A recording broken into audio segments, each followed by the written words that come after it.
বলো। Ready? So students, আজকে একটা ছোট্ট জিনিস দেখানো হবে। ছোট্ট জিনিসের মধ্যে আমরা দেখব যে আমরা সবাই জানি অঙ্কের একটা সূত্র থাকে a প্লাস b এর whole square. a plus b এর হোল স্কয়ারের সূত্রটা হচ্ছে a square plus 2ab plus b square. তো আমরা এই সূত্রটাকে সবাই কি করি, মুখস্থ করে রাখি। তো আমরা এই সূত্রটাকে মুখস্থ যদি না করে আমরা এই সূত্রটাকে যদি ভেঙে বুঝি যে আমরা কেন এই সূত্রটা পাচ্ছি, তাহলে প্রত্যেকটা সূত্র কিন্তু আমাদের খুব ভালোভাবে বোঝা যাবে এবং সেখান থেকে কিন্তু অঙ্কগুলো করা যাবে। আমরা সেই জিনিসটা আজকে দেখব যে এটা কি হয়। এটা যদি আমরা এইরকম ভাবে এদিকে ভাঙি a প্লাস b এর হোল স্কয়ার, আচ্ছা বলতে পারবে কেউ হোল স্কয়ার কথাটির অর্থ কি?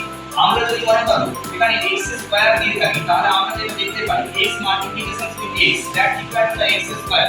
আমরা যদি মনে করো h to the power cube করি, তাহলে x multiply with x multiply with x that equal to x to the power cube বা x এর কিউব। আমরা এই জিনিসটা দেখতে পাই। তো আজকে আমরা এই জিনিসটাকে ভাঙি। এই জিনিসটাকে যদি আমরা পেয়ে থাকি, তাহলে এই জিনিসটা হয় কি a plus b whole into a plus b। ভালো করে বোঝো, হোল কিন্তু একটা থাকবে। এই হোল ব্র্যাকেট যেটা সেইটাকে বলা হচ্ছে a প্লাস b। এই দুটো কিন্তু একসাথে গুণফল তৈরি হচ্ছে। এবার আমরা বীজগাণিতিক পদ্ধতিতে একে অপরের সঙ্গে গুণ করব। দেখো, প্রথমে এই এটার সঙ্গে এই এটার গুণ করব, তাহলে কি আসবে a গুণিত a স্কয়ার। এখানে দেখো a গুণিত x স্কয়ার, দেখো a গুণিত a স্কয়ার। তারপরে দেখো কি প্লাস সাইন, দেখো প্লাস সাইন দুটোর করতেই আছে, আমরা প্লাস সাইনটা দিলাম। এখানে দেখো a আর এখানে দেখো b আছে, এই দুটো পদ কি হবে, গুণ হয়ে যাবে a b। এর পরবর্তী পর্যায়ে a এর মানটা যখন আমার সম্পূর্ণ হয়ে গেল, আমি তারপরে ধরব কি b। b এর আগের সাইনটা কি আছে দেখো, প্লাস। b এর আগের সাইনটা কি আছে, প্লাস।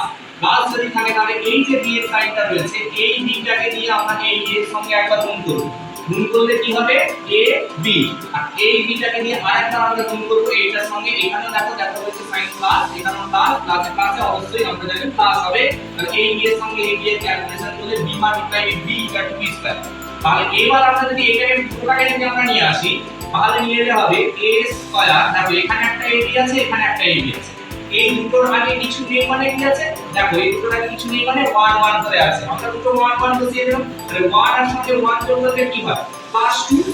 1 এর সঙ্গে 1 যোগ করলে +2, আর এখানে দেখো ab আছে, তার মানে ab। তার মানে ব্যাপারটা কি হলো, 1ab 2ab হলো। একটা ab ছিল আর একটা ab এলো, 2ab হলো। দুটো যোগ হলো 2ab হলো।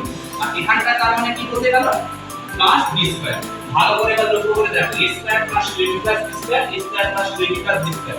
এটা আমাদের মনে রাখতেও সুবিধে আর মাথায় রাখতেও সুবিধে, যদি আমরা এইভাবে এটাকে ভেঙে বুঝে